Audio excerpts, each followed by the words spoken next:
In some companies, the patterns are all too familiar. Information is fragmented, communication is outdated, and decision-making processes are opaque. Emails are non-existent, public discussions are rare, and problems are often ignored. When challenges arise, leadership prefers silence, choosing private conversations over transparent communication. Such companies resemble workshops, not modern organizations. But is silence really a management strategy? Philosophically, silence is not inaction, it's avoidance. As Heidegger explains in Being and Time, silence doesn't eliminate problems, it hides them, allowing them to fester beneath the surface.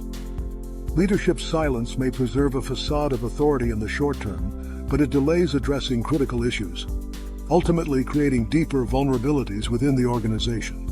Logically, communication serves as the lifeblood of any organization.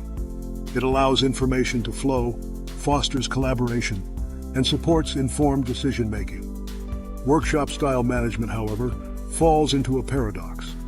It reduces communication to avoid conflict, yet this lack of dialogue undermines trust, clarity, and progress. Without robust communication, an organization becomes like an unlubricated machine, functional at first, but destined to break down under friction. What are the roots of this silence in workshop-style culture? Philosophically, workshop culture thrives on a primitive circle of trust, where personal relationships outweigh structured processes, and decisions rely on individual influence rather than institutional systems.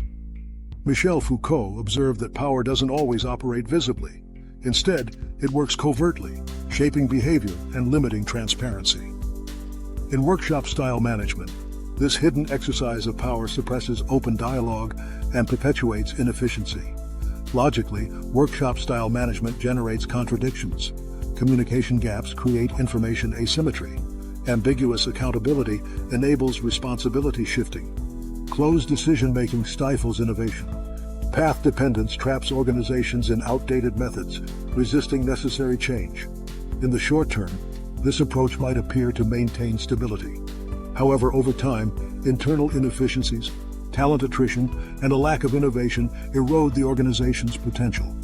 As Hannah Arendt remarked, human action arises not from silence, but from dialogue. When employee voices are suppressed, collective action becomes impossible. How can we transition from workshop-style management to enterprise-level thinking? First, we must dismantle the culture of silence by institutionalizing communication systems. Emails, regular meetings, and feedback loops are not mere tools. They are the lifelines of organizational coherence. Second, we need to break away from cliques and personal dependencies. Rules must replace relationships, and trust must replace micromanagement. Clear divisions of responsibility and authority prevent the ambiguity and delays inherent in workshop-style governance. Above all, we must foster a culture of dialogue. Philosophy reminds us that dialogue is the birthplace of ideas and the starting point for resolving conflicts. Logic reinforces that open dialogue is the key to sustainable decision-making. Leaders must actively listen, engage with transparency, and shift from controlling information to cultivating shared understanding.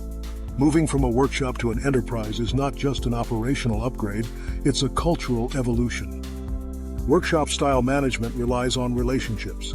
Enterprise management relies on systems. Silence might bring temporary calm, but dialogue fuels long-term growth and innovation. The future of an organization lies not in silence, but in the courage to communicate. When communication becomes a norm and dialogue becomes a culture, the organization unlocks its true potential.